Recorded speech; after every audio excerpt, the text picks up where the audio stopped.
Empath. This word is all around these days, and people are wondering, what is it? Is it a real thing? And oh, by the way, am I one? So I'd like to give a little bit of background on what an empath is, what empathy is in general, in terms of kind of like how many humans have it and have it to a large extent, right? Bit of an origin of where the word came from, a bit of information on some of the controversial definitions of empath, and then I will follow up this video with one on how you can tell if you are actually an empath. So if you're not subscribed, please subscribe to the channel and hit the notification bell, and you will be notified when that video comes out. So what is an empath?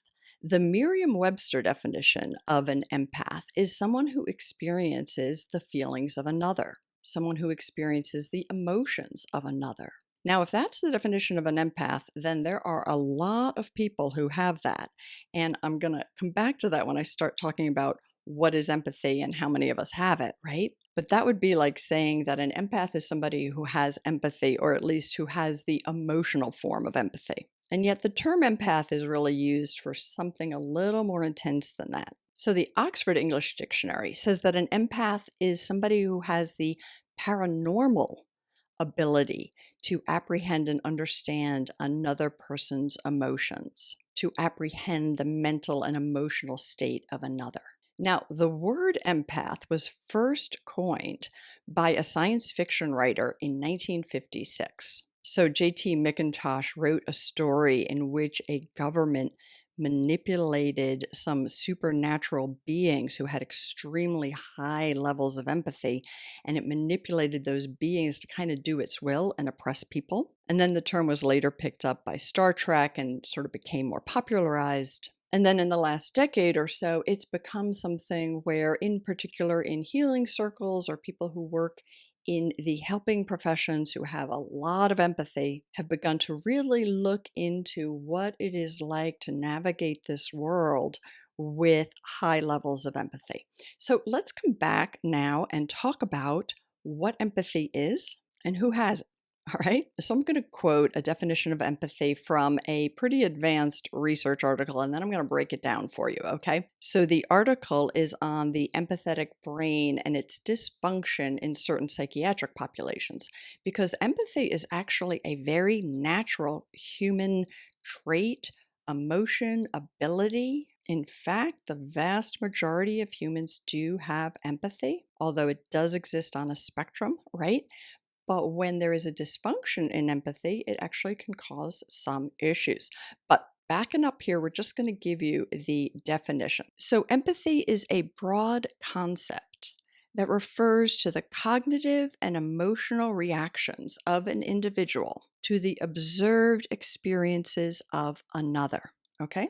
So, that makes some sense, right? And then a little bit more technical here. The construct of empathy involves not only the affective experience of the other person's actual or inferred emotional state, but also some minimal recognition and understanding of another's emotional state. And I'm going to come back to this, but it also talks about a model of empathy that involves both bottom up and top down information processing. Okay, I know that's a lot of like complicated concepts and words, but what both of those definitions are actually saying is that empathy has cognitive components, meaning thinking. We can understand with our thought processes the emotional experience of another. And empathy also has physiological and emotional components so that we actually feel other people's emotional states. And we can recognize sort of the feeling of what it would be like to be in another situation. So, why do we like to watch movies? I mean, movies are entertaining, right? But pretty much, if you really pay attention the next time you're watching a movie moves you through a number of emotional states. You experience what you are watching. And this is a total aside here, but this is why for people who have a hard time falling asleep at night, I often recommend don't visually watch the news before you go to bed because it's really activating. And for most of us, right? Not everybody, but most of us, we physically feel at least some of the feelings of the events we're watching. So if we're watching horrific events and we are feeling that physically, we're totally activating ourselves. Anyway, that's empathy. So the bottom up and top down information processing, right, is basically the bottom up is I feel it. Like someone might be talking to me and they might be crying and I might tear up. I'm like feeling what they're feeling. That feeling is sort of bottom up. And then in my mind, I'm like, okay, they're going through XYZ. And if I was in that situation, I'd be very sad. So that's the cognitive empathy. All right. So it has both components. So empathy is a natural and integral part of being human. At least 85% of the population has empathy. Now, of course, it exists on a spectrum, right? So there are people who are highly, highly empathetic, and then there are people who are empathetic, but they might sort of ignore the signals, or they've learned to kind of contain them or compartmentalize, or they put their focus elsewhere, right? And then for those of us who kind of are, within this kind of normal spectrum of empathy, there are things that block our empathy. Like if our feelings get really hurt, or we get really angry or upset, or all of that fight, flight, freeze reaction that I talk a lot about in my videos, right? Those reactions block our empathy because those reactions are putting us into our reptilian brain, and our reptilian brain does not have empathy. Now, whether animals have empathy is controversial, but I think for those of us who've had pets, we know when the animal is picking up on our feelings, right? So I do think animals have empathy, but that's a little controversial. We have mirror neurons, our mirror neurons, and they like a baby, an infant has them, right? So when a mom and baby are mimicking each other and making the faces and all of that actual external mirroring, that's actually triggering our mirror neurons, which are our neurons that give us the feelings of other people. So we biologically have a mechanism for empathy, and sociologically, we have a lot of reasons for empathy. The human race probably would not have survived if we didn't have empathy. Humans take a long time to be independent, right? So children take a lot of care. As humans, we need empathy to take care of children, right? And then further, humans have always had to live in groups. It takes a group, it takes a tribe in order to survive, and always has. So I know that but there's so many examples of where humans don't have empathy, right? And usually that's about who's in a different tribe. I need to protect my tribe. And that's very unfortunate. In fact, I think it was Mother Teresa who said something like, the world's problems could be solved if we would expand our concept of family, right? Something to think about. But where we feel threatened, if we feel like we don't have enough food, right? If we're on a survival basis, we may not have empathy for the others, right? It may only be about protecting our group. If we feel threatened emotionally, physically, or other ways threatened by people who are outside of our tribe, we may not have empathy for them, but we have the capacity for empathy. Now, this capacity for empathy is not shared by everybody in the population, and a number of the people who lack empathy have what I would call a personality disorder. A psychotherapist or psychiatrist would call it a personality disorder, and that lack of empathy can cause enormous problems. But that's a topic for another video. So anyway, 85% of us feel empathy. And I would say 85% of us have both the cognitive and the physiological emotional components of empathy. And also, just again, another little bit of an aside, sorry, because it is a complicated topic. People with narcissistic personality disorder might have the cognitive sense of empathy, which helps them figure out, but they're not feeling the pain they cause to others. So just wanted to differentiate that. But anyway, 85% of us we have the ability to feel other people's feelings, to a certain extent. And then within that 85%, we go from pretty limited to extremely high. So when I hear the term empath talked about, and when I read about it, or I read what people say an empath is, or what an empath needs to do, or the problems with being an empath, it's all about people who are highly, highly empathetic and who take on the emotions and energy of the other. So I am going to talk a little bit later about a handful of other, definitions of empathy, but just working with this one for the moment. Somebody who feels a lot of empathy and then takes on the emotions and the energy of the other, which is why being an empath can be so draining. So, a lot of what you might be reading about these days are about the difficulties of being an empath. And yet, high degrees of empathy are also highly correlated with happiness and success. So, how do we work with that, right?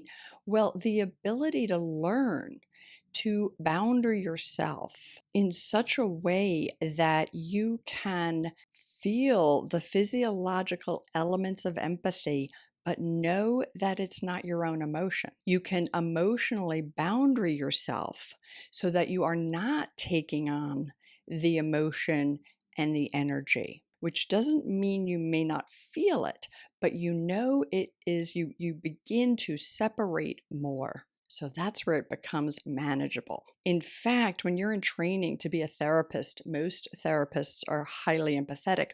We have to learn how to boundary ourselves from our clients because we have to be able to utilize our ability to empathize and read somebody's emotions and care about their emotions and even, be compassionate and wish they didn't have them, right? And wish we could help and try to help. But we also have to know that those are our clients' emotions and not our own. If we get too merged with it, we cannot be of help. So it is actually part of the training of being a therapist to learn that separation. So far we have covered what an empath is, the definition, where the term was coined, and a little bit about how it's being used now, what empathy is and how many of us humans have it, right? And the fact that it exists on a spectrum. So let's talk about a couple of the different concepts around what an empath is, because depending on who you read, what resource you use, you might get a very different understanding of what an empath is. So one of the first psychiatrists to write about empaths was Dr. Judith Orloff, and her book is still very highly considered, and I will link it below in the description. And she really linked being an empath to being a highly sensitive person. And now in the world, there's sort of a different concept about a highly sensitive person who is extremely, extremely sensitive to external stimuli. So there is a lot of overlap, but they are somewhat different. But again, this depends who you talk to, because to be honest, there is no definitive definition of empath. It is not a term that's in the DSM-5. It's not a term that's sort of officially a psychiatric term. It hasn't been extensively researched and defined. So really, empath is a word that's being used in the general population, which is great, right? We utilize new words. We bring old words back to mean something. So the word empath does describe something that is real and happening in the world today, but it's not like an official psychiatric term. It doesn't have a clear-cut definition. There is no DSM-5 kind of steps of, oh, this is how you qualify to be an empath. So if you read Dr. Orloff's stuff, it really overlaps a lot with highly sensitive people. And then another research study came out that said truly only 1% to 2% of the population are true empaths. And they used a very specific definition of what makes an empath. So Dr. Michael Banassi, a professor of psychology at Goldsmiths University, and his postdoctoral researcher, Natalie Bowling, came out with a study where they defined an empath as somebody who has something called mirror touch synesthesia. So mirror touch synesthesia is a rare condition where when you see somebody else being touched, say on the cheek, you will also feel your cheek being touched. Now, things like yawning contagion, you see somebody yawn, you yawn, those are pretty common. Or even, if you see somebody itch, right, you might itch, right? Those are similar and those are related to our mirror neurons. But mirror touch synesthesia is seen as something that's much more subtle. It's observing things that often don't have to do with pain, and you feel them, which differentiates it.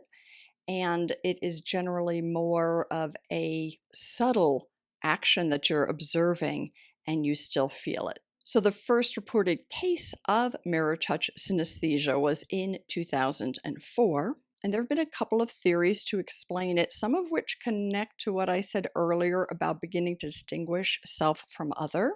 But it's also been worked with in terms of being a sensory processing disorder. And there is research that people who have mirror touch synesthesia have very high levels of affective empathy and pain empathy, but that their levels of cognitive empathy vary individual to individual. And then this phenomenon has also been seen to co-occur with autism spectrum disorders. So it's a very interesting thing. And for those of you who aren't familiar with synesthesia, I first learned about synesthesia from a friend who was an artist. And she said that when she hears music, she sees it. She sees it in terms of color and shape.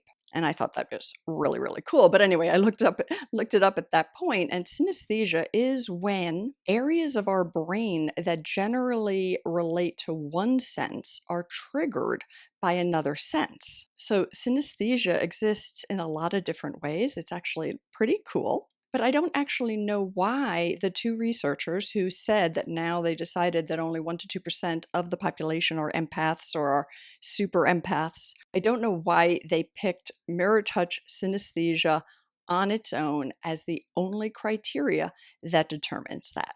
So you might be able to do some research and find out the reason for that. I don't know it.